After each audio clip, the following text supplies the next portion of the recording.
The mansion on the hill gleamed under Johannesburg's night sky, its windows shining like mirrors of gold. Inside, however, the air felt heavy, too heavy. David, the billionaire, sat in his study. He had built empires, crushed rivals, and gathered more wealth than he could spend in 10 lifetimes. Yet all that power could not solve the one problem that consumed him: his only son's sorrow. Ethan was just 10 years old, born blind, but blessed with a heart so gentle it had once filled the house with warmth. He used to laugh, to run his fingers over the piano keys, letting melodies flow. Now he sat in silence. His hands traced only the smooth surface of the instrument, never daring to play. David had spared no expense. Specialist doctors, tutors, therapists flown in from abroad. But none of it worked. His son's world had grown darker than blindness alone. Then, one evening, a spark of hope appeared. The chauffeur mentioned hearing Ethan humming a melody. When asked where he had learned it, Ethan whispered, "From the girl on the street. She sings where the cars stop. Her voice, it made me happy." David's jaw tightened. He picked up the phone, his voice steely. "Find her. Whoever she is, wherever she is. Find the girl. I don't care what it costs." 2 days later, David's chief of security entered the study. He placed a file and a tablet on the desk. "We found her, sir." On the screen, grainy footage flickered to life. A girl, barefoot, thin, dressed in rags, stood on a corner singing. Her voice, raw and haunting, seemed to pierce even through the poor recording. David leaned closer. The footage shifted. A black Range Rover appeared. The window rolled down, and there was Ethan's face. His eyes, though blind, lit up with a joy David had not seen in years. He leaned out, lips parted in wonder, soaking in every note. The security chief spoke again. "Her name is Anna. She lives on the streets with her little brother, Kofi. Watch this." Another video played. Anna breaking a small piece of bread in half, offering the larger piece to Kofi, who looked pale and frail. David's chest tightened. This wasn't just a voice, it was survival, sacrifice, light. His decision was immediate. He stood, his voice commanding, but heavy with emotion. "Bring them both here, tonight." The black Range Rover glided through iron gates, carrying Anna and Kofi into a world they had never imagined. Anna clutched her brother's hand as the car stopped before the towering mansion. Inside, Ethan waited. His sightless eyes turned toward Anna the moment she stepped in, as though he could sense her presence. He reached for her hand. "This is my home," he whispered. "And now, it can be yours too." But their arrival was not welcomed by all. From the marble staircase, Margaret descended. Elegant, cold, her perfume strong, her heels clicking sharply against the floor. She stopped when she saw the children, their clothes worn, their faces uncertain. "David," she said sharply, "who are these strangers?" "They're staying here," David replied firmly. Margaret's eyes widened in outrage. "Here? In this house? She's a beggar. And that boy looks ill."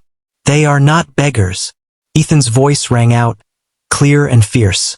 "Anna is my friend, and her voice is the only light I have in my darkness." Margaret's lips curled into a sharp smile. "Then let her prove it. Sing, girl. Show us this miracle." Anna's knees shook.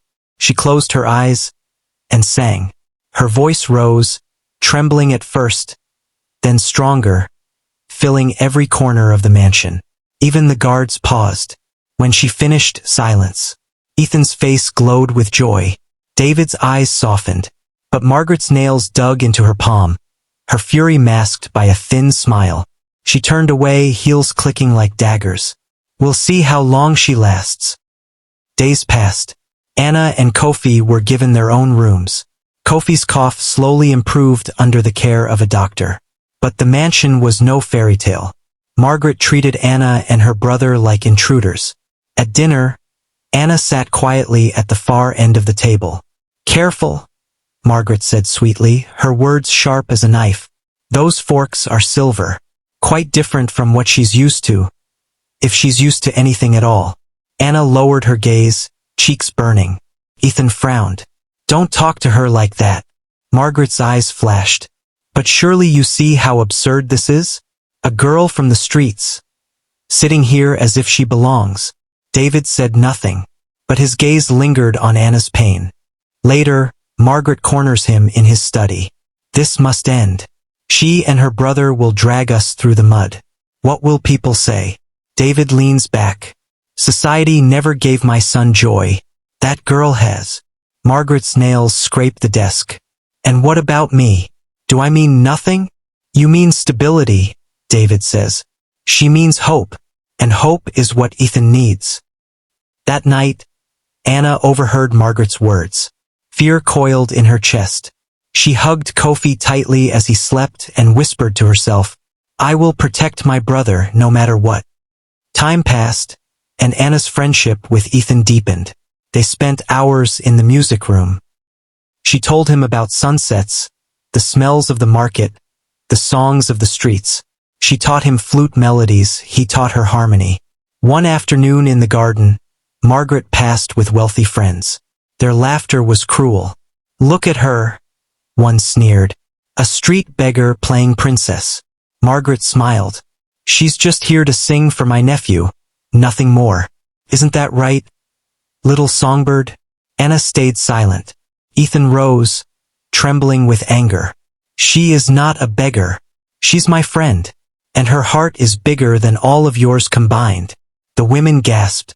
David, returning home, witnessed his son standing up for the first time in years. He also saw it was Anna who gave him that courage. He looked at the women, his eyes cold. Leave. Now. Margaret was left alone. Humiliated. David stepped to Anna. Don't let anyone steal your song, he said softly. Ever. But Margaret was not finished. One night, after Anna sang for Ethan in the garden, he whispered, Promise me you won't leave. I promise, she said. Margaret, watching from the shadows, smiled coldly. The next morning, Anna's bed was empty. Ethan searched frantically. Anna, where are you? David returned to chaos. Margaret feigned concern. She must have run away. Street children are like that. No, Ethan cried. She would never leave me. David saw the flicker of guilt in Margaret's eyes. His heart hardened. Far away, in a dark warehouse, Anna sat tied to a chair. A scarred man leaned against the wall. Margaret sends her regards. Back at the mansion, Ethan clutched his fists. You have to find her, father. If you don't, I'll never forgive you. The words struck David like a blade. The warehouse was cold and dark. The scarred man sneered. Think you're special because a rich boy liked your singing? You're nothing. Anna lifted her chin. If I am nothing, why are you afraid of me? His grin faltered. A knife glinted in his hand. When suddenly, headlights blazed through the broken windows. Police stormed in. The man yanked Anna close. Move and she dies. David stepped forward, fearless. She is my son's heart. If you harm her, nothing will save you. Anna whispered, Ethan believes in me.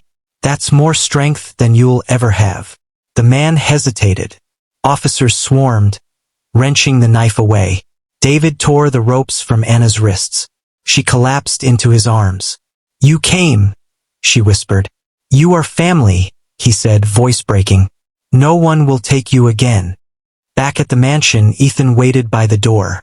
The moment Anna stepped in, he ran to her, guided only by love.